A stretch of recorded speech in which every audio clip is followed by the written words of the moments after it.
Hey guys, I'm back, and so is my natural hair. I was low-key itching to take my braids out. Well, actually quite literally itching, but I was just so anxious to take my braids out because when you had them in for over a month, okay, you just get real anxious, okay, to just get them out and just get the natural hair freed. Today, I will be taking you guys on my journey of how I took out my box braids and the after hair care. I've actually gotten some personal questions about what you do after you take out your braids. How do you deal with those knots and that buildup at the edges? How do you handle life after you take out your box braids? So I'm gonna be just taking you guys on my step-by-step routine in terms of taking out my braids, what products I use, how I detangle, all that jazz. So let's get right into it.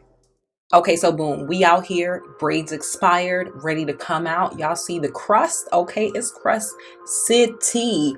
I was so excited to finally be taking my braids out because for some reason I had a lot of tension this time around with my braids. I was just so ready to take out my hair at this point, but I just want to show y'all the scales and the level of crusticity at the root. Okay, it was serious. And especially if you've been using edge control or a lot of products, then this is very typical. So first thing I do, have my plastic bag ready, okay, because you need to dispose of the extra hair some way, somehow. All right, so got my plastic bag, and then I have to figure out where I'm going to cut the hair because I'm definitely not going to be taking out my braids from the very bottom. That would just be a waste of time because my real hair is not as long as the braid. And so I make sure that wherever I'm cutting is a safe point. Guys, please learn from me. It's better to just cut off a little bit less and be on the safe side than cut off too much of the braid and accidentally cut your own hair. I have done this quite a few times before. I've learned my lesson and I'm just not going back down that road. And then I start to remove the braid. Trigger warning, it's about to get real crusty, okay?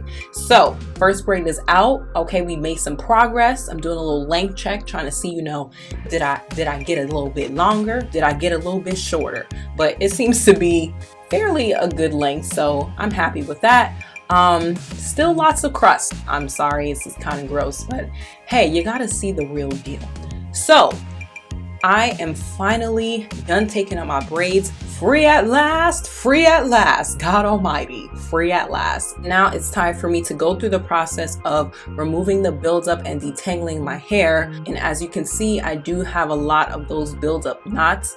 And so I got some work to do. So I'm gonna start off by getting my spray bottle. Okay, that's always step one, and adding some oil to it. I'm using the Verb Ghost oil. Now, I didn't have to necessarily use this oil. I would have been fine with any old oil. The point of using oil is that it helps to break down things that are solidified. So especially when you have a lot of knots in your hair, you want to, get some oil into the picture. It'll really help the situation.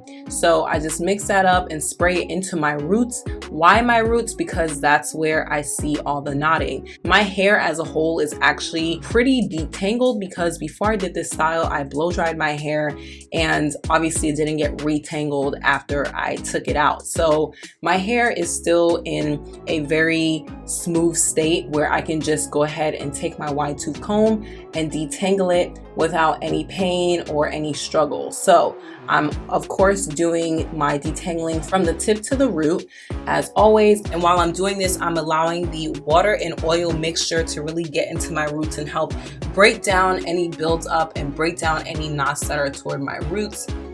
This is how much hair I've shed in that little section, okay, which is actually not bad at all.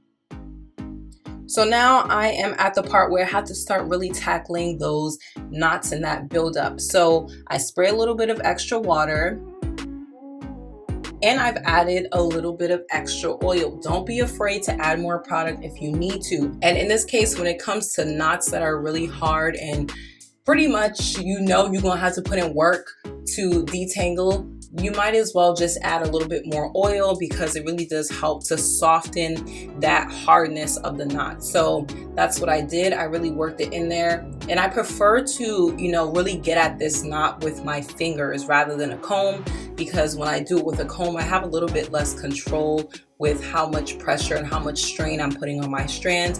But with my hands, I can really do it as smoothly as I really want to.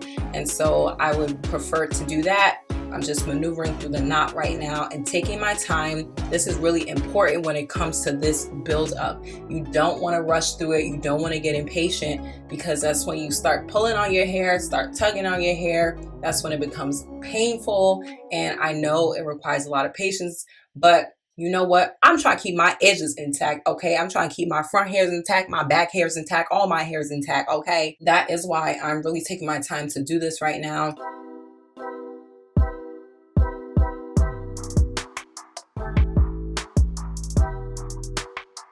I have finally gotten the knot out, and it's free from tangles where I can actually comb through it. So when I'm done with each section, I'm just gonna put it into a twist just to get the hair out of the way. And then I move on to my next section. So I just wanted to show you guys once again how I deal with these buildup knots. I'm spraying the water and oil mixture, and then I am also adding a little bit of extra oil as well, because it really does help to break down that really hard buildup that has been chilling. It's been growing and breeding all over the place. Then of course I'm combing my hair. Once again, my hair is not in a tangled state, so combing it without adding product is completely fine for me, and I'm not putting any strain on my hair. Now if you guys feel more comfortable adding a product to your hair, or if your hair is extremely dry, definitely, you know, do what you need to do and add product. But in my case, my hair was not dry. It was actually really oily, and I could feel all the old product in my hair, so I really didn't want to add any extra products that I didn't need to. Alrighty, so hair is done, officially detangled, nice and fluffy, and it's time to hit the shower. But before we do, I have to interrupt this video for a very important message. I see that you're still watching. You might as well go ahead and press that red subscribe button. Join the family. Come to the bright side. And while you're at it, you might as well turn on your bell notifications so that anytime I post, you will be up to date. And with that being said, let's get back to it. All right, y'all, we back. So my first order of business in the shower is to drench my hair, like absolutely drench it for a few minutes and really letting the water get in there, and then on to the cleansing part. Now I'm using the Cantu Shea Butter Cleansing Cream Shampoo. This is my first time using this shampoo. I bought it at Target and I wanted to try it out. I just wanted something that was a little bit thicker than a water consistency, because I do have those water to foam shampoos as well, but I kind of wanted to try this one out as well. And I really do love the way that it worked for my hair. It wasn't overly drying, which is always a perk. And then on top of that, I just love the thickness of it. And especially not having, you know, any type of cleansing products in my hair for a little over a month, and you know, having all this buildup in my hair, I just wanted something thick, okay, thick, to really get up in those roots and in that scalp and in my hair. So honestly, guys, I was just going for the consistency here. I just preferred a different consistency for my first couple of washes. Now, normally I don't do several washes, but because I haven't washed my hair in a while, I decided to do 3 washes. So the first initial wash was pretty quick, and then I did a second one, which was more thorough. And when I was doing that second cleanse, I was always separating my hair to make sure that the shampoo was getting to different parts of my scalp, which I find very important to do. If you guys have seen my former videos with how I wash my hair properly, then you'll see that I have done that in the past as well. And then for my third cleanse, I decided to go in with my Girl in Hair cleanse. I love Girl in Hair, and I have definitely shown this on my channel quite a few times in the past. I love how it goes from water to foam, and it's super relieving on the scalp. Like, it feels so cooling, and it definitely cleanses super well. So I knew that after that, my hair was crispy clean, okay? Like, you can't come for me, because my hair is just that clean. So this is usually the stage where I would be adding some type of conditioner, not always a deep conditioner, because sometimes after I do a protective style for some time, I just don't want to overwhelm my hair with products. I kind of like want to give my hair some you know, space if I've been adding a lot of product during my protective style. So usually I'll go for something a little bit lighter, not to overwhelm my hair, just to give it a little bit of a rest. This time I'm listening to my hair, and it definitely needs a protein treatment. And I will definitely get into detail more about the protein treatment that I'm using, but I'm still waiting to see the long-term results and effects of this treatment. So I won't speak about it too much now, but I do plan on making a video about this treatment, but I'll still show you guys what I have used. So after applying this treatment, the directions were to sit under a dryer, and so that's what I did. But in general, even if I was conditioning my hair, I would sit under a dryer because it's something that my hairstylist recommended, and it's really good when it comes to your product penetrating into your hair. At least that's what she said about my hair, because I do have low porosity. And just continuing with my protein treatment regimen, I had to continue with the balancing moisturizer, but this is probably the time where I would add some type of like leave-in conditioner, and not anything too heavy, but probably like a spray conditioner, something that's quite light, because like I said, if I've been using a lot of product during my protective style, I don't want to just throw on more product after a cleanse. I want to just keep it pretty light and clean and simple. So as of right now, I'm working the product through my hair and finger detangling at the same time, which is what I would normally do when I have conditioner in my hair anyway. So after I wash it out, my hair feels semi-moisturized, but like I said, I'll talk more about this protein treatment in another video, but that's fine. I don't want my hair to be heavy with product, so I'm back at it again with Girl in Hair. This is their Nourish product, and this is essentially a leave-in conditioner. And although I'm supposed to use like a dime size, you know, I just put a little extra, you know, not too much.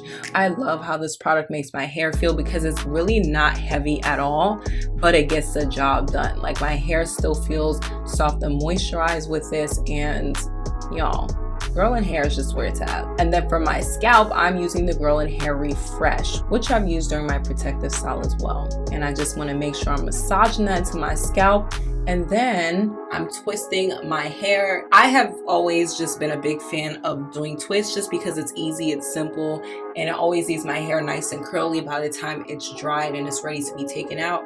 However, this time around, I'm doing twists more intentionally.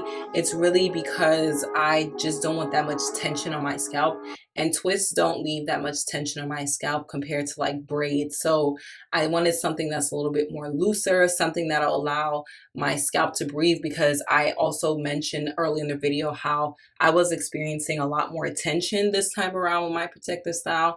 I don't know why, because it really wasn't installed that tight, so I'm not too sure why my scalp was feeling extra sensitive, but it was. So I'm just trying to give my scalp a little bit of a break. We are the champions. Guys, I'm so happy this is done. This took me hours, but my job here is finally done.